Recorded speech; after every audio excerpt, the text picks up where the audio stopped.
नमस्ते दोस्तों, welcome to the ज्ञान इलेक्ट्रिकल। सो फ्रेंड्स, आज के इस वीडियो में हम लोग बात करने वाले हैं कि करंट ट्रांसफार्मर पे कौन कौन से रूटीन टेस्ट जो है वो परफॉर्म किया जाता है, उसके बारे में हम लोग आज इस वीडियो में डिस्कस करने वाले हैं। तो गाइस, वन बाय वन हम ये पांचों टेस्ट के बारे में इस वीडियो में डिस्कस करेंगे। तो जो 5 टेस्ट के बारे में हम डिस्कस करने वाले हैं वो उसमें फर्स्ट है आईआर टेस्ट, यानी कि इंसुलेशन रेजिस्टेंस टेस्ट। सेकेंड जो है वो वाइंडिंग रेजिस्टेंस टेस्ट। फिर करंट ट्रांसफार्मर पोलैरिटी टेस्ट। उसके बाद guys knee point voltage test and last में रेशियो टेस्ट। तो ये 5 टेस्ट के बारे में हम करंट ट्रांसफार्मर के आज इस वीडियो में डिस्कस करने वाले हैं। तो चलिए स्टार्ट करते हैं वीडियो को कि जो करंट ट्रांसफार्मर है उस पर हम आईआर टेस्ट क्यों परफॉर्म करते हैं और कैसे परफॉर्म करते हैं उसके बारे में। तो चलिए स्टार्ट करते हैं वीडियो को। तो फर्स्ट ऑफ ऑल गाइस, हम बात करेंगे कि आईआर टेस्ट जो है वो हम करंट ट्रांसफार्मर पे क्यों परफॉर्म करते हैं, why IR test perform on current transformer, या तो फिर कोई भी इलेक्ट्रिकल इक्विपमेंट पे हम आईआर टेस्ट क्यों परफॉर्म करते हैं। चलो उसके बारे में जानते हैं। तो गाइस, फिलहाल आगे हम बात करेंगे, बट फिलहाल आप सपोज समझिए कि इंसुलेशन टेस्ट करने के पीछे का रीजन यही है कि सफिशिएंट अमाउंट में इंसुलेशन अवेलेबल है बिटवीन आपकी primary winding and secondary winding, primary winding and earth and secondary winding to earth. जो सफिशिएंट अमाउंट में इंसुलेशन अवेलेबल है या नहीं वो चेक करने के लिए हम जो सिटी है उसका आईआर टेस्ट करते हैं। सो फ्रेंड्स, अब हम नेक्स्ट बात करेंगे प्रोसीजर के बारे में कि कैसे आईआर टेस्ट जो है वो करंट ट्रांसफार्मर पे परफॉर्म किया जाता है। तो फ्रेंड्स, सपोज आप समझिए कि ये जो है वो एक करंट ट्रांसफार्मर है और ये जो है वो हमारा इंसुलेशन टेस्टर है, या तो फिर मेगर भी हम बोल सकते हैं। पहले हम क्या करेंगे कि जो पॉजिटिव प्रोब होगा मेगर का वो डायरेक्टली हम कनेक्ट कर देंगे प्राइमरी वाइंडिंग के साथ, और जो नेगेटिव प्रोब जो होगा हम डायरेक्टली कनेक्ट करेंगे अर्थ के साथ। दैट मीन्स गाइस क्या होगा कि ये जो कॉम्बिनेशन हुआ वो फेस टू अर्थ का कॉम्बिनेशन हुआ, यानी कि जैसे ही आप इस कनेक्शन ऐसा कनेक्शन करोगे और जैसे ही आप इंसुलेटर को, जैसे ही आप मेगर को ऑन करोगे और वोल्टेज प्रोवाइड करोगे, तो आपको ये मेगर है वो इंसुलेशन दिखा देगा कि कितना मेगा ओम या तो फिर कितना किलो ओम इंसुलेशन प्रेजेंट है प्राइमरी वाइंडिंग और अर्थ के बीच में। फिर गाइस, हम नेक्स्ट क्या करेंगे कि अब आपके माइंड में क्वेश्चन आएगा कि हम कितना वोल्टेज इंजेक्ट करें, क्योंकि मेगर में भी काफी सारे वोल्टेज सिलेक्शन रहते हैं, तो कितने वोल्टेज पे हम टेस्ट करें वो भी आपके माइंड में क्वेश्चन आएगा। तो गाइस, ये एक स्टैंडर्ड टेबल है, उस हिसाब से आपको वोल्टेज जो है टेस्ट वोल्टेज देना है। फॉर एग्जाम्पल आपका नॉमिनल वोल्टेज, फॉर एग्जाम्पल हमारा ये जो सिटी है वो 6.6 केवी का सिटी है, प्राइमरी 6.6 केवी है। तो गाइस क्या करेंगे, हम 6.6 केवी का प्राइमरी है तो हम प्राइमरी टू अर्थ के बीच में चेक कर रहे हैं। तो आप यहाँ पे देख लीजिए कि 6.6 केवी कहाँ तक आ रहा है। तो सपोज आप यहाँ पे देखोगे तो 8 केवी है, 5 केवी और 8 केवी के बीच में 6.6 केवी आ रहा है। तो आप उसमें मिनिमम टेस्ट वोल्टेज देख सकते हो कि मिनिमम टेस्ट वोल्टेज डीसी कितने हैं, यानी कि 2.5 केवी है। दैट मीन्स गाइस कि आपको यहाँ पे जो वोल्टेज सिलेक्शन रेंज होगी वो 2.5 केवी करना पड़ेगा। यहाँ पे 2.5 केवी करके आपको टेस्ट करना है, और जैसे ही आप टेस्ट करोगे 1 मिनट तक टेस्ट करोगे तो यहाँ पे कुछ आपका इंसुलेशन की वैल्यू आ जाएगी मेगा ओम में या तो फिर किलो ओम में, जो भी आए वो उसको आपको कंपेयर करना है मिनिमम इंसुलेशन रेजिस्टेंस लेवल के साथ। तो गाइस, यहाँ पे हम देखेंगे तो 5000 टू 8000 के बीच में अगर हम देखें तो 1000 टू 2000 मेगा ओम के अराउंड में कुछ आपका इंसुलेशन आना चाहिए सिटी का। अगर इतना आता है तो गाइस, ये जो सिस्टम है, ये जो आपका सिटी प्राइमरी टू अर्थ है वो प्रॉपर्ली आइसोलेटेड है, वो कंफर्म हो जाएगा। अगर उससे कम है तो गाइस आपको क्या करना पड़ेगा, फर्दर चेक करना पड़ेगा दूसरे टेस्ट करके कि अब क्या आगे दिक्कत है। सो फ्रेंड्स, हमने पहला तो चेक कर लिया कि प्राइमरी वाइंडिंग टू तो अर्थ, प्राइमरी वाइंडिंग टू अर्थ तो हमने चेक कर लिया। अब सेकंड हम क्या करेंगे, primary winding to secondary winding 1, यानी कि पॉजिटिव हम कनेक्ट करेंगे प्राइमरी वाइंडिंग के साथ और नेगेटिव हम कनेक्ट करेंगे सेकेंडरी वाइंडिंग के एक टर्मिनल के साथ, और इन बिटवीन इन दोनों के बीच में हम वोल्टेज अप्लाई करेंगे। तो गाइस, जहां पे भी आप सेकेंडरी वाइंडिंग में इंसुलेशन चेक करते हैं वहां पे आपको टेस्ट वोल्टेज जो है वो बहुत ही कम रखना है, यानी कि 500 वोल्ट पे, चाहे वो पीटी हो चाहे वो सिटी हो। अगर आप उसकी सेकेंडरी वाइंडिंग को टेस्ट करते हैं तो आपको ये जो इंसुलेशन, जो मेकर का जो वोल्टेज सिलेक्शन है वो 500 वोल्ट पे कर देना है, क्योंकि ये सेकेंडरी वाइंडिंग का इंसुलेशन जो होता है वो कम यूज किया रहता है क्योंकि वहां पे वोल्टेज कम होते हैं। अब जैसे आपने यहाँ पे देखा कि ये जो कनेक्शन है वो primary winding to secondary winding 1 हो गया। सेम वे गाइस, नेक्स्ट करेंगे हम primary winding to secondary winding 2, third हम करेंगे, फोर्थ हम करेंगे primary winding to secondary winding 3, यानी कि हमने प्राइमरी वाइंडिंग जो है, प्राइमरी वाइंडिंग का तीन कोइल के साथ हमने इंसुलेशन रेजिस्टेंस चेक कर लिया है। यानी जैसे आप यहाँ पे देख रहे हो कि ये जो है वो प्राइमरी वाइंडिंग है और ये तीन सेकेंडरी वाइंडिंग है। तो हमने तीन सेकेंडरी वाइंडिंग के साथ 1 बाय 1 इंसुलेशन रेजिस्टेंस चेक किया, जिससे हमें पता चलेगा कि जो तीन सेकेंडरी जो यहाँ पे है वो प्राइमरी से प्रॉपरली आइसोलेट है या नहीं है। अब नेक्स्ट गाइस हम बात करें तो वो है इन बिटवीन सेकेंडरी का ही हम इंसुलेशन रेजिस्टेंस चेक करेंगे। जैसे आप यहाँ पे देख रहे हो कि ये जो तीनों तीन सेकेंडरी वाइंडिंग है वो एक डिफरेंट डिफरेंट कोर पे वाउंड है, मतलब कि तीनों तीन की कोर भी अलग है और वाइंडिंग भी अलग ही है। यानी कि ये तीनों तीन भी एक दूसरे से क्या है कि आइसोलेट होनी चाहिए, इंसुलेटेड होनी चाहिए।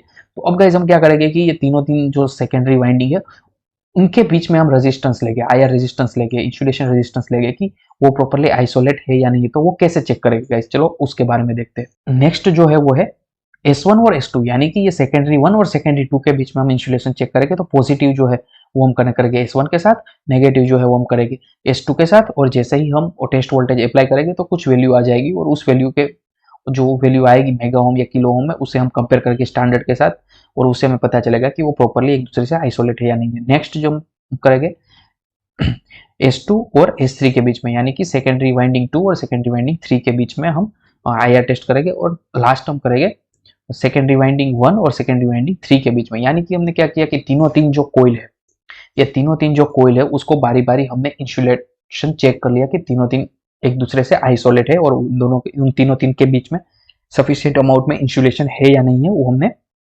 आईआर टेस्ट लेके चेक कर लिया। अब लास्ट हम बात करेंगे गाइस सेकेंडरी टू अर्थ, मतलब कि प्राइमरी टू अर्थ तो हमने पहले देख लिया, अब सेकेंडरी टू अर्थ भी हमें देखना पड़ेगा, क्योंकि जो सेकेंडरी वाइंडिंग में जो भी करंट प्रोड्यूस हुआ है, सेकेंडरी वाइंडिंग में जो भी करंट प्रोड्यूस हुआ है वो अर्थ नहीं हो जा रहा है। अगर वो अर्थ के साथ कहीं पे भी टच हो गया है तो क्या होगा कि इसका जो सेकेंडरी करंट इंड्यूस होता होगा वो डायरेक्टली अर्थ हो जाता होगा। तो ऐसा ना हो उसके लिए हम क्या करते हैं कि सेकेंडरी वाइंडिंग को भी चेक करते हैं कि भाई सेकेंडरी वाइंडिंग है वो भी ये अर्थिंग, जो अर्थिंग बोल्ट है वहां पे हम एक लगाएंगे, ये अर्थिंग प्लेट के साथ चेक कर लेंगे कि भाई जो ये जो तीनों तीन कोयल है वो अर्थ से सेपरेटेड है या नहीं है। वो चेक करने के लिए अब हम गाइस क्या करेंगे कि ये जो टर्मिनल पे S1 है, S1 को हम डायरेक्टली कनेक्ट करेंगे, एक प्रोब मेकर का S1 के साथ कनेक्ट करेंगे और दूसरा प्रोब हम करेंगे डायरेक्टली अर्थ के साथ, यानी कि जो मेटल प्लेट है उसके साथ, और हम टेस्ट करेंगे, टेस्ट वोल्टेज अप्लाई करेंगे और देख लेंगे भी कितना इंसुलेशन आ रहा है। Same way S2 to earth और लास्ट S3 टू अर्थ। तो आई होप आप समझ गए कि जो करंट ट्रांसफार्मर का जो इंसुलेशन रेजिस्टेंस टेस्ट है वो हम कैसे करते हैं, वाइंडिंग रेजिस्टेंस टेस्ट जो है वो करंट ट्रांसफार्मर पे क्यों परफॉर्म करते हैं और कैसे परफॉर्म किया जाता है उसके बारे में। सो गाइस मोस्ट ऑफ लोगों को पता होता है कि वाइंडिंग रेजिस्टेंस टेस्ट जो है वो परफॉर्म कैसे करते हैं, बट गाइस 90% से भी ज्यादा लोगों को वो नहीं पता होता है। अगर इंटरव्यू में ऐसा पूछ लिया कि वाइंडिंग रेजिस्टेंस टेस्ट वो परफॉर्म क्यों करते हैं, वो करने के पीछे का रीजन क्या है, ऑब्जेक्टिव क्या है, तो वो ज्यादा से ज्यादा लोगों को वो नहीं पता होता है, रीजन नहीं पता होता है। बट कैसे टेस्ट करना होता है वो पता है, क्योंकि बहुत ही सिंपल टेस्ट है, बट रीजन नहीं पता होता। तो उसके बारे में भी हम लोग आज इस वीडियो में डिस्कस करेंगे। तो चलिए स्टार्ट करते हैं वीडियो को। तो पहले हम बात करेंगे कि वाइंडिंग रेजिस्टेंस टेस्ट जो है वो परफॉर्म करंट ट्रांसफार्मर पे क्यों किया जाता है। तो जैसे आप देख रहे हो कि ये जो है वो करंट ट्रांसफार्मर है, और करंट ट्रांसफार्मर जैसे गाइस मैं बता रहा हूँ कि करंट ट्रांसफार्मर एक ऐसी डिवाइस है कि वो ऑलवेज फंक्शन में ही रहती है। कोई क्रिटिकल लोड है या तो फिर फॉर एग्जाम्पल आप कोई इनकमर समझिए कि जो इनकमर है वो क्या है कि लंबे टाइम तक ऑन ही रहता है, वो अगर उसका कुछ शटडाउन लिया है तभी हम उसको ऑफ करते हैं। बाकी ऐसे फीडर्स रहते हैं जो 5-5, 6-6 साल या तो फिर हम ऐसा बोले कि ओवर पीरियड, लंबे पीरियड तक वो ऑन ही रहते हैं। तो उसमें जो सीटी इंस्टॉल रहती है वो कंटिन्यूसली फंक्शनल में ही रहती है। तो गाइज क्या होता है कि जो सीटी है उसकी खुद की भी एजिंग लिमिट होती है, एजिंग लाइफ होती है। तो वो एजिंग इफेक्ट या तो फिर उसमें हैवी फॉल्ट होने की वजह से, एक्सटर्नल में हैवी फॉल्ट होने की वजह से सीटी पे भी लोडिंग आएगा, और वो इफेक्ट वो को बोलते हैं हम फॉल्ट इफेक्ट। वो फॉल्ट इफेक्ट की वजह से भी क्या हो रहा है कि सीटी के इंटरनल जो वाइंडिंग है वो डिटोरिएट होता है over a period of time. तो वो हम गाइस कैसे सेंस करते हैं, वाइंडिंग रेजिस्टेंस की हेल्प से। क्योंकि गाइस क्या है कि अगर वाइंडिंग रेजिस्टेंस में चेंज आया, वाइंडिंग रेजिस्टेंस में चेंज आया, दैट मीन्स कि करंट ट्रांसफार्मर में कुछ दिक्कत आया है, वाइंडिंग में कुछ दिक्कत आया है। क्योंकि गाइस क्या है कि हम इंसुलेशन को हमें अगर चेक करना है तो हम इंसुलेशन टेस्ट कर लेते हैं, बट वाइंडिंग में दिक्कत आई या नहीं आई वो हमें कैसे पता चलेगा। तो उसके लिए हम वाइंडिंग रेजिस्टेंस टेस्ट करते हैं। और वाइंडिंग रेजिस्टेंस अगर डिफरेंट हुआ है, वाइंडिंग रेजिस्टेंस में अगर चेंज आया है, तो क्या होगा कि आपको ऐसा एज्यूम कर लेना है कि वाइंडिंग के इंटरनल में कुछ दिक्कत है। फॉर एग्जांपल गाइस, सपोज आप समझिए कि ये एक मैं ट्रेंड बना रहा हूँ। फॉर एग्जांपल 2005 में हमने एक सीटी परचेस किया था, और वो परचेस किया था उस टाइम पे हमने टेस्ट किया, तो उसका जो रेजिस्टेंस जो आया, सीटी का जो रेजिस्टेंस, वाइंडिंग रेजिस्टेंस वो आया कुछ 60 मिली ओहम। अब ये 60 मिली ओहम 2005 में जब हमने कमीशनिंग किया उस टाइम पे था। फिर गाइस 2005 से वो सीटी फंक्शनल में है, और हमें 2008 में हमें एक प्रिवेंटिव मेंटेनेंस के लिए अपॉर्चुनिटी मिली, तो उस टाइम पे हमने वापस रेजिस्टेंस मेजर किया, तो उस टाइम पे उसकी वैल्यू थी कुछ 58 मिली ओम। तो दैट मीन्स कि वो बहुत ही डिफरेंस ज्यादा नहीं है, सिर्फ 2 मिली ओम का डिफरेंस है, उसको हम आगे फंक्शनल में यूज कर सकते हैं, वो सिटी को हम कंटिन्यूसली यूज कर सकते हैं, उसमें कोई दिक्कत नहीं है। जैसे ही वापस हमने उसको यूज किया तो 2012 में, फॉर एग्जांपल 2012 में हमें वापस उसका पीएम मिला, पर प्रिवेंटिव मेंटेनेंस मिला, तो हमने वापस चेक किया तो उसकी वैल्यू आसपास 60 मिली ओम के आसपास ही थी। दैट मीन्स कि वो भी बराबर है, तो हम वापस फर्दर उसको यूज कर सकते हैं। फिर 2018 में हमें वापस अपॉर्चुनिटी मिली, तो हमने वापस उसका रेजिस्टेंस देखा, तो उस टाइम पे भी वो अराउंड 60 मिली ओम ही था। तो जैसे ही हमने 2023 में चेक किया कि करंट ट्रांसफार्मर का पीएम किया या तो फिर करंट ट्रांसफार्मर का वाइंडिंग रेजिस्टेंस चेक किया, तो उसकी वैल्यू कुछ 8 के आसपास आ गई। तो गाइस इतना ड्रास्टिकल चेंज हुआ है, दैट मीन्स कि हम ये अब करंट ट्रांसफार्मर है वो यूज नहीं कर सकते, करंट ट्रांसफार्मर हमें रिप्लेस करना पड़ेगा। तो गाइस ये करंट ट्रांसफार्मर जो है उसका वाइंडिंग रेजिस्टेंस लेने का पीछे का वही रीजन है कि हम कंपेयर करते हैं, उसके ट्रेंड को कंपेयर करते हैं कि over a period of time जब से वो कमीशनिंग हुई है तब से लेके अब तक उसका जो रेजिस्टेंस है वो कैसा आ रहा है, और विद इन अ लिमिट आ रहा है तो हम उसको फर्दर यूज कर सकते हैं। बट अगर ड्रास्टिकल चेंज आया है वैल्यू में तो हम उसको फर्दर यूज नहीं कर सकते, क्योंकि अगर हमने वो यूज किया तो वो क्या है कि ब्रेक डाउन होगा और हमारी सिस्टम जो है वो शट डाउन हो जाएगी, या फिर हमें उसमें ब्रेक डाउन होगा और प्रोडक्शन लॉस होगा। तो ऐसी चीज, ऐसा ड्रास्टिकल चेंज मिलता है तो हम क्या करते हैं कि सिटी को रिप्लेस करते हैं। तो यही रीजन से हम वाइंडिंग रेजिस्टेंस टेस्ट करते हैं। तो गाइस अगर कोई इंटरव्यू में आपको पूछ ले कि वाइंडिंग रेजिस्टेंस टेस्ट जो है वो करंट ट्रांसफार्मर का क्यों करते हैं, तो आपको यही रीजन देना है, वाइंडिंग रेजिस्टेंस की वैल्यू का ट्रेंड है वो हम कंपेयर करते हैं, और अगर उसमें ड्रास्टिकल चेंज आता है तो हम करंट ट्रांसफार्मर को रिप्लेस करते हैं। क्योंकि अगर वाइंडिंग रेजिस्टेंस जो है वो चेंज हुआ है, दैट मीन्स की सिटी की जो कैरेक्टरिस्टिक्स है वो भी चेंज हो गई है। क्योंकि गाइस जो सिटी की एरर्स जो रहेगी, या फेज एंगल एरर या तो फिर रेशियो एरर, ये सब रेजिस्टेंस पे ही डिपेंड रहती है। अगर सिटी का रेजिस्टेंस चेंज हुआ तो वो एरर भी चेंज होगी। और फॉर एग्जांपल हमें 0.2s क्लास की सिटी है और उसकी वैल्यू में चेंज आ गया है, वाइंडिंग रेजिस्टेंस की वैल्यू में चेंज आ गया है, तो अब फर्दर हम उसको 0.2s क्लास की नहीं बोल पाएंगे, क्योंकि उसके रेजिस्टेंस में चेंज आया है। दैट मीन्स उसकी कैरेक्टरिस्टिक्स, उसकी एक्यूरेसी में भी चेंज आया है। आप ऐसा आंसर इंटरव्यूअर को दे सकते हो, इसीलिए हम वाइंडिंग रेजिस्टेंस टेस्ट जो है वो करते हैं और उसके ट्रेंड को कंपेयर करते हैं। तो आई होप गाइस आप समझ गए कि वाइंडिंग रेजिस्टेंस टेस्ट जो है वो करंट ट्रांसफार्मर पे कैसे करते हैं। तो गाइस अगर आप ये इन्फॉर्मेशन आपके पास पहली बार पहुंच रही है, आप पहली बार ये चीज जान रहे हो, तो प्लीज कमेंट सेक्शन में थम्स अप दे दीजिए, या तो फिर कुछ भी लिख दीजिए कि भाई रिस्पॉन्ड कर दीजिए, जिससे क्या है कि हमें भी पता चले कि हम आपके टेक्निकल नॉलेज में कुछ वैल्यू ऐड कर पा रहे हैं। Thank you guys. अब चलो आगे बात करते हैं कि प्रोसीजर के बारे में, कि करंट ट्रांसफार्मर में वाइंडिंग रेजिस्टेंस टेस्ट जो है वो कैसे करते हैं। तो गाइस कोई भी टाइप का ट्रांसफार्मर हो, करंट ट्रांसफार्मर हो, वाइंडिंग रेजिस्टेंस टेस्ट जो है वो सेम ही रहेगा। तो सपोज आप समझिए कि हम एक करंट ट्रांसफार्मर को यहाँ पे कंसीडर करते हैं, तो पहले आपको क्या करना है कि इसकी सेकेंडरी में जो भी चीज कनेक्टेड है वो सबको, जो भी लीड कनेक्टेड है, जो भी वायर कनेक्टेड है, उसको आपको रिमूव कर देना है। फिर गाइस हमें क्या करना है कि ये जो है वो मिली ओहम मीटर है। मिली ओहम मीटर में गाइस क्या रहता है कि 2 करंट के प्रोब रहते हैं और 2 वोल्टेज के प्रोब रहते हैं। तो करंट का जो पॉजिटिव प्रोब है उसको आपको कनेक्ट कर देना है कोई भी एक टर्मिनल के साथ, यानी कि 1s1 यानी कि कोर 1 सेकेंडरी के कोर 1 के साथ कनेक्ट कर दिया, और जो आई नेगेटिव जो है उसको आपको कर देना है दूसरे एंड के साथ, कि कोर 1 के दूसरे एंड 2s1 के साथ हमने कनेक्ट कर दिया। फिर गाइस सेम वे आपको वोल्टेज पॉजिटिव है उसको 1s1 के साथ कनेक्ट करना है, और वोल्टेज नेगेटिव है उसको 2s1 के साथ कनेक्ट कर देना है। अब जैसे ही आप इसका मिली ओहम चेक करोगे तो यहाँ पे कुछ वैल्यू आपको दिखा देगा, वो रेजिस्टेंस की वैल्यू कितनी है, सिटी का जो वाइंडिंग है उसका रेजिस्टेंस की वैल्यू कितनी है, वो आपको यहाँ पे डायरेक्टली दिखा देगा। सो फ्रेंड्स ये जो मिली ओहम मीटर है वो यूज करने का रीजन यही है कि इसका जो रीडिंग आपको मिलेगा वो क्या कि हाई एक्यूरेसी के साथ मिलेगा। इसीलिए तो ये फंक्शन कैसे करता है इसकी, इसमें आई प्लस और आई माइनस है वो क्या करेगा कि करंट है, जो स्मॉल अमाउंट ऑफ करंट है वो इंजेक्ट करेगा वाइंडिंग में, और ये जो V प्लस और V माइनस है वो क्या करेगा कि वो वाइंडिंग में जो वोल्टेज ड्रॉप हो रहा है, वो जो करंट पास होगा तो उसकी वजह से जो वोल्टेज ड्रॉप हो रहा है वो वोल्टेज ड्रॉप यहाँ पे ये जो V प्लस और V माइनस में मिलेगा, और वो वोल्टेज ड्रॉप के बेसिस पे आपको ये करंट जो उसमें से फ्लो हो रहा है प्लस वोल्टेज ड्रॉप हो रहा है उसके ऊपर से ये आपको ओहम का रेजिस्टेंस देगा।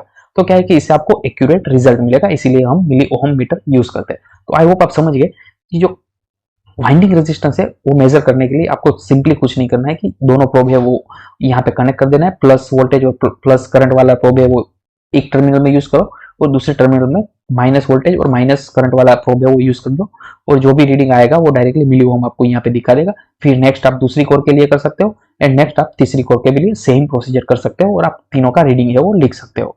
फिर कैसे क्या है कि जब आपको नेक्स्ट बार शटडाउन मिलता है या फिर नेक्स्ट टाइम आपको प्रिवेंटिव मेंटेनेंस के लिए अपॉर्चुनिटी मिलती है, तब आप वापस सेम प्रोसीजर से उसका रेजिस्टेंस मेजर करो और कंपेयर करो। करंट ट्रांसफार्मर के पोलैरिटी टेस्ट के बारे में, कि करंट ट्रांसफार्मर पे पोलैरिटी टेस्ट क्यों करते हैं और पोलैरिटी टेस्ट परफॉर्म कैसे करते हैं, उसके बारे में हम लोग आज इस वीडियो में डिस्कस करने वाले हैं। तो चलिए स्टार्ट करते हैं वीडियो को। तो पहले तो गाइस हम देखेंगे कि करंट ट्रांसफार्मर पे पोलैरिटी टेस्ट करने के पीछे का रीजन क्या है, ऑब्जेक्टिव क्या है। तो जैसे आप देख रहे हो गाइस, कोई भी प्रोटेक्शन सिस्टम है उसमें जो सेंसिंग है वो ऑलवेज करंट ट्रांसफार्मर है वही करंट को सेंस करके रिले को पहुंचाता है, और डिपेंडिंग ऑन द सेंसिंग जो रिले है वो एक्शन करता है और आपकी प्रोटेक्शन सिस्टम को प्रोटेक्ट करता है। तो गाइस फॉर एग्जांपल आप यहाँ पे देख रहे हो, ये जो है वो डिफरेंशियल की स्कीम है। तो डिफरेंशियल की स्कीम में क्या रहेगा गाइस, की प्रोटेक्टेड जोन जो रहेगा वो दोनों सिटी के बीच का जो जोन है वो प्रोटेक्टेड जोन रहेगा। तो गाइस सिटी की पोलैरिटी हमें उस हिसाब से रखनी है कि जो प्रोटेक्टेड जोन है वो इनसाइड ही रहे। अगर गाइस करंट ट्रांसफार्मर की पोलैरिटी जो उल्टी हो गई तो क्या होगा गाइस, की जो प्रोटेक्टेड जोन है वो डिफरेंट हो जाएगा, आउटसाइड हो जाएगा। मतलब कि जो अगर करंट ट्रांसफार्मर की पोलैरिटी चेंज हो गई तो फंक्शन भी चेंज हो जाएगा, प्रोटेक्शन सिस्टम है उसका फंक्शन चेंज हो जाएगा, या तो फिर हम ऐसा भी बोल सकते हैं कि रिले जो है वो माल फंक्शन कर सकते हैं। इसीलिए हमें ऑलवेज पोलैरिटी जो है वो करंट ट्रांसफार्मर की चेक करनी है। अगर फर्स्ट टाइम हम करंट ट्रांसफार्मर को इंस्टॉल कर रहे हैं उससे पहले हमें जो करंट ट्रांसफार्मर की पोलैरिटी जो है P1 एंड P2 जो है वो ऑलवेज कंफर्म करना है, और सेकेंडरी में S1 और S2 जो है वो ऑलवेज कंफर्म करना है। तो गाइस अगर आपको सिटी की पोलैरिटी जो है उसमें सिटी में P1 P2 कैसे रहता है, S1 S2 क्या है, अगर वो पूरा जानना है आपको, करंट का इन और आउट, प्राइमरी में इन कहां से होगा, एंटरिंग कहां से होगा, और सेकेंडरी में आउट कहां से होगा, अगर वो पूरी सिस्टम आपको जाननी है तो सिटी पोलैरिटी पे मैंने ऑलरेडी वीडियो अपलोड किया है, आप वहां पे भी जाके डिस्क्रिप्शन में मैं लिंक दे दूंगा, वहां पे जाके वो वीडियो देख सकते हो। यहाँ पे हम ओनली कवर करने वाले सिटी पोलैरिटी टेस्टिंग के बारे में। सो फ्रेंड्स अब हम बात करने वाले हैं कि पोलैरिटी टेस्ट जो है वो करंट ट्रांसफार्मर पे परफॉर्म कैसे किया जाता है उसके बारे में। तो चलिए स्टार्ट करते हैं। तो फ्रेंड्स सपोज आप समझिए कि ये जो है वो करंट ट्रांसफार्मर है जिसपे हमें पोलैरिटी टेस्ट जो है वो परफॉर्म करना है। तो गाइस यहाँ पे आप देख रहे हो वो जो है टर्मिनल वो P2 टर्मिनल है, और इसके एग्जैक्ट ऑपोजिट साइड जो टर्मिनल होगा वो P1 होगा, और यहाँ पे S1 और S2 जो टर्मिनल है वो सेकेंडरी के टर्मिनल है। अब गाइस ये पोलैरिटी टेस्ट परफॉर्म करने के लिए हमें पहले जो एक इंस्ट्रूमेंट चाहिए वो है गैल्वेनोमीटर, उसके बाद हमें एक बैटरी चाहिए, और अब हमें एक सिंगल कोर का एक केबल चाहिए जिसमें जो बैटरी का पॉजिटिव टर्मिनल, जो आप ये पॉजिटिव टर्मिनल बैटरी का जो देख रहे हो वहां से हम केबल लेके करंट ट्रांसफार्मर के प्राइमरी में से इन करके फिर जो P2 की साइड से जो केबल निकलेगा वो केबल को हम डायरेक्टली कनेक्ट कर देंगे बैटरी के नेगेटिव के साथ। अब गाइस नेक्स्ट हमें क्या करना है कि जो S1 जो सिटी का जो सेकेंडरी का S1 टर्मिनल है उसको हमें कनेक्ट करना है गैल्वेनोमीटर के पॉजिटिव के साथ, और सिटी के जो सेकेंडरी का S2 टर्मिनल है उसको हमें कनेक्ट करना है गैल्वेनोमीटर के नेगेटिव के साथ। अब गाइस जैसे ही आप इतना कनेक्शन कर दोगे तो गैल्वेनोमीटर जो है, अगर आपका जो सिटी का पोलैरिटी परफेक्ट है, ओके है, तो गैल्वेनोमीटर जो है वो अपना जो पॉइंटर जैसे आप ये देख रहे हो कि क्लॉकवाइज डायरेक्शन में रिफ्लेक्ट करेगा और वापस रेस्ट पोजीशन में आएगा। और अगर जो पोलैरिटी करंट ट्रांसफार्मर का पोलैरिटी रिवर्स है, उल्टा है, तो क्या होगा कि ये जो गैल्वेनोमीटर का पॉइंटर है वो एंटी क्लॉकवाइज डायरेक्शन में जाके रिफ्लेक्ट होकर रिटर्न आएगा। तो आई होप आप समझ गए कि करंट ट्रांसफार्मर की पोलैरिटी का टेस्टिंग जो है वो कैसे किया जाता है, और वो करने के पीछे का ऑब्जेक्टिव क्या, नी पॉइंट वोल्टेज टेस्ट जो है वो करंट ट्रांसफार्मर पे क्यों करते हैं और कैसे किया जाता है उसके बारे में। तो गाइस जैसे आप देख रहे हो कि ये जो है वो करंट ट्रांसफार्मर है, और करंट ट्रांसफार्मर का जैसे आप लोगों को पता ही होगा कि मीटरिंग टाइप और प्रोटेक्शन टाइप, इस दो टाइप का करंट ट्रांसफार्मर जो है वो इंडस्ट्री में यूज होता है। तो गाइस जैसे आप ये 0.5 देख रहे हो वो मीटरिंग क्लास का करंट ट्रांसफार्मर है, और ये 5P10 और PS ये जो है वो प्रोटेक्शन टाइप का करंट ट्रांसफार्मर है। तो guys knee point voltage test जो है वो ऑलवेज ओनली एंड ओनली जो प्रोटेक्शन टाइप में PS क्लास की जो एक्यूएस PS क्लास की जो करंट ट्रांसफार्मर आती है उसमें ही नी पॉइंट वोल्टेज जो है वो दिया रहता है। बाकी गाइस अगर 5P क्लास का करंट ट्रांसफार्मर है या फिर मीटरिंग टाइप का करंट ट्रांसफार्मर है तो उसमें कभी भी नी पॉइंट वोल्टेज नहीं दिया गया होगा। अगर गाइस उसके बारे में भी आपको जानना है तो मैंने ऑलरेडी एक वीडियो अपलोड किया है जिसमें PS क्लास और 5P10 क्लास के सिटी में क्या डिफरेंस होता है और नी पॉइंट वोल्टेज क्यों पीएस क्लास में इंपॉर्टेंट है उसके बारे में मैंने डिस्कस किया है। तो अगर आपको वीडियो देखना तो डिस्क्रिप्शन में मैंने लिंक दे दिया और यहाँ पे आई बटन पे क्लिक करके भी वो आप वीडियो देख सकते हो। तो चलिए स्टार्ट करते हैं कि नी पॉइंट वोल्टेज टेस्ट जो है वो कैसे परफॉर्म किया जाता है, सेटअप कैसा रहता है। तो सपोज आप समझिए कि ये जो है वो करंट ट्रांसफॉर्मर है जिसपे हमें नी पॉइंट वोल्टेज जो है वो टेस्ट परफॉर्म करना है। तो उसके लिए फर्स्ट ऑफ ऑल हमें पहले चाहिए एक वेरियाक, सिंगल फेज वेरियाक। वो क्या करेगा कि जो वेरियाक का जो आउटपुट रहेगा वो वेरिएबल आउटपुट रहेगा, जिस हिसाब से हम ये पोर्ट चेंज करेंगे उस हिसाब से उसका आउटपुट वोल्टेज है वो वेरी होता रहेगा। तो गाइस यहाँ पे जो फेज जो है उसको हम कनेक्ट कर देंगे डायरेक्टली सिटी के कोई भी एक सेकेंडरी के एक टर्मिनल के साथ, और न्यूट्रल जो है वो हम कनेक्ट कर देंगे दूसरे सेकेंडरी के एक टर्मिनल के साथ। फिर गाइस क्या करेंगे कि हमें वोल्टेज मेजर करना है कि ये वेरियाक कितना वोल्टेज जो है वो इंड्यूस कर रहा है, और हम वोल्टेज वेरी कर रहे हैं तो कितना वोल्टेज वेरी हो रहा है वो चेक करने के लिए हम क्या करेंगे कि एक मल्टीमीटर लेंगे और उसको कनेक्ट कर देंगे डायरेक्टली वेरियाक के आउटपुट के साथ, जिससे हमें पता चलेगा कि हम कितना वोल्टेज जो है वो ये वेरियाक से सीटी के सेकेंडरी में प्रोवाइड कर रहे हैं। और नेक्स्ट गाइस हम क्या करेंगे कि एक क्लैंपोमीटर लेंगे और उसको कनेक्ट कर देंगे कोई भी एक लीड के साथ, जिससे हमें पता चलेगा कि सिटी की सेकेंडरी में जो करंट फ्लो हो रहा है वो कितना करंट फ्लो हो रहा है। तो गाइस आई होप आप समझ गए कि सेटअप के लिए हमें टोटल कितनी चीजें चाहिए। अब गाइस चलो बात करते हैं कि कैसे परफॉर्म करते हैं टेस्ट को। तो गाइस अब हम क्या करेंगे कि स्लोली वोल्टेज थोड़ा सा राइज करेंगे वेरियाक की मदद से। तो जैसे मैं यहाँ से ये जो पोर्ट है उसको घुमाता हूँ तो वोल्टेज जो है वो कुछ हम 20 वोल्ट पहले इंजेक्ट करते हैं सिटी की सेकेंडरी में। तो आपको गाइस क्या करना है कि कुछ अमाउंट ऑफ वोल्टेज जो है इंजेक्ट करना है, और उसके बाद गाइस आपको क्या करना है कि वाई एक्सिस पे आपको सेकेंडरी वोल्टेज जो है वो ले लेना है, और एक्स एक्सिस पे आपको सेकेंडरी करंट जो है वो आपको मेंशन कर देना है। और उसके बाद जो भी रीडिंग आता है, मतलब कि हमने यहाँ पे 20 वोल्टेज प्रोवाइड किया है सेकेंडरी में, तो आपको वाई एक्सिस पे कहीं पे 20 वोल्टेज लिख देना है। और उसके बाद गाइस आपको क्या करना है कि जो सिटी की सेकेंडरी में कितना करंट फ्लो हो रहा है वो आपको नोट कर लेना है। तो यहाँ पे 0.1 एम्पियर नोट हो रहा है। तो गाइस उसके बाद आपको क्या करना है कि जो सेकेंड वाई एक्सिस में जितना वोल्टेज आपने अप्लाई किया है वो लिख दीजिए, तो आप 20 वोल्ट लिख दीजिए, और सेकेंडरी में कितना करंट फ्लो हो रहा है वो आप लिख दीजिए। तो यहाँ पे कुछ 0.1 एम्पियर फ्लो हो रहा है, तो इस हिसाब से आप एक ग्राफ बना लीजिए। फिर गाइस अब नेक्स्ट आपको क्या करना है कि नेक्स्ट आप थोड़ा सा और वोल्टेज राइज कीजिए। तो जैसे ही आप 20 टू 40 वोल्टेज करते हो, तो आपने जैसे ही 40 वोल्टेज किया तो आप यहाँ पे देख रहे हो कि वाई में क्या होगा, वाई एक्सिस में कि हमने डबल वोल्टेज किया, 20 वोल्टेज में से अपने 40 वोल्टेज कर दिया। तो सेम वे गाइस जो सिटी की सेकेंडरी में जो करंट फ्लो हो रहा था वो डायरेक्टली 0.1 से 0.2 हो गया। दैट मींस गाइस क्या होगा कि लिनियरली चेंज हो रहा है वोल्टेज और करंट में, मतलब कि अगर आप वोल्टेज में भी राइज कर रहे हो सेम अमाउंट ऑफ रेशियो में सेकेंडरी करंट में भी राइज हो रहा है। वापस गाइस आप नेक्स्ट और थोड़ा वोल्टेज और राइज कीजिए। तो जैसे मैं 60 वोल्ट करता हूँ तो क्या होगा कि जैसे ही 60 वोल्ट किया तो सेम वे सेकेंडरी में भी प्रोपोर्शनली, या तो फिर हम ऐसा बोल रहे हैं लिनियरली 0.3 एम्पियर आया। दैट मीन्स कि ये जो ग्राफ है वो लिनियरली फ्लो हो रहा है। दैट मीन्स कि जो सिटी है वो प्रॉपरली वर्क कर रही है। बट गाइस क्या होगा कि एक पॉइंट ऐसा आएगा कि जिसमें गाइस एक ऐसा पॉइंट आएगा कि उस पॉइंट के बाद जो वोल्टेज और सेकेंडरी का जो वोल्टेज और सेकेंडरी का जो करंट है वो लिनियरली एक दूसरे के साथ राइज नहीं होगा और लिनियरली उसका ग्राफ नहीं रहेगा। तो वो जो पॉइंट होता है उसको हम नी पॉइंट वोल्टेज बोलते हैं। तो कैसे नी पॉइंट वोल्टेज है, उस पॉइंट से क्या होगा कि जैसे ही आप सेकेंडरी वोल्टेज जो है वो 10% राइज करोगे, मतलब कि आप वोल्टेज में 10% का राइज करोगे, तो आपको जो सेकेंडरी करंट जो है उसमें जो राइज मिलेगा वो 50% मिलेगा, मतलब कि बहुत ही ज्यादा अमाउंट में करंट राइज हो जाएगा। जैसे आप यहाँ पे देख रहे हो तो क्या है कि जितना आप वोल्टेज में राइज कर रहे हो वही प्रोपोर्शन में सेकेंडरी में करंट में भी राइज हो रहा है। तो अप टू एक पॉइंट नी पॉइंट तक क्या है कि वो लिनियरली फ्लो होगा और लिनियरली वोल्टेज और करंट का रेशियो चलता रहेगा। बट जैसे ही नी पॉइंट के बाद वो नी पॉइंट है उसके बाद अगर आप वोल्टेज राइज करोगे तो थोड़े सा भी वोल्टेज राइज करोगे बट करंट की वैल्यू जो राइज होगी वो बहुत ही ज्यादा होगी, क्योंकि गाइस क्या होगा इस पॉइंट के बाद जो सिटी की कोर होगी वो सेचुरेट हो जाएगी, और जिसकी वजह से क्या है कि इसके बाद नी पॉइंट वोल्टेज के बाद अगर आप सिटी को ऑपरेट करोगे तो क्या होगा कि सेकेंडरी में आपको कुछ भी एम्पियर दे देगा, या तो फिर कुछ एम्पियर जो एम्पियर की वैल्यू होगी वो प्राइमरी करंट के साथ रिलेटिंग में कुछ नहीं होगी। तो वो क्या है कि आपकी प्रोटेक्शन सिस्टम है उसको माल फंक्शन करवा सकती है। तो गाइस इसीलिए नी पॉइंट वोल्टेज जो है वो ऑलवेज पीएस क्लास की स्थिति जो रहती है उसमें हम मैंडेटरी टेस्ट करते ही, मतलब गाइस क्या है कि फॉर एग्जांपल ये करंट ट्रांसफॉर्मर है इसमें नी पॉइंट वोल्टेज यहाँ पे जैसे आप देख रहे हो कि 200 वोल्ट है इज इक्वल टू और मोर देन 200 वोल्ट है।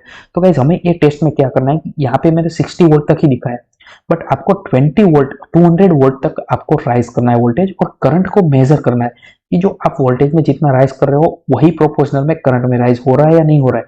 बट अगर गाइस वो प्रोपोर्शनली 200 वोल्ट तक राइज हो रहा है, दैट मीन्स कि ये सिटी जो है वो स्पेसिफिकेशन जिस हिसाब से स्पेसिफाई किया है उस हिसाब से वो उसका नी पॉइंट वोल्टेज बराबर है। बट गाइस अगर ये एडवांस में ही, अगर ये 200 वोल्ट के पहले ही अगर वोल्टेज में आप थोड़ा राइज करते हो और करंट का जो राइज है वो बहुत ही ज्यादा होता है, तो क्या होगा गाइस कि दैट मीन्स कि इसका जो नी पॉइंट वोल्टेज है वो एज पर द हमने जो स्पेसिफाई किया है, कस्टमर ने जो स्पेसिफाई किया है 200 वोल्ट उस हिसाब से नहीं है, तो आप उस सिटी को रिजेक्ट कर सकते हो। तो आई होप आप समझ गए कि नी पॉइंट वोल्टेज जो है वो एक ऐसा पॉइंट है कि जिसके बाद करंट ट्रांसफॉर्मर जो है वो सेचुरेट हो जाएगा, और वो सेचुरेट हो जाएगा तो क्या होगा कि प्रोटेक्शन सिस्टम है वो माल फंक्शन करेगी।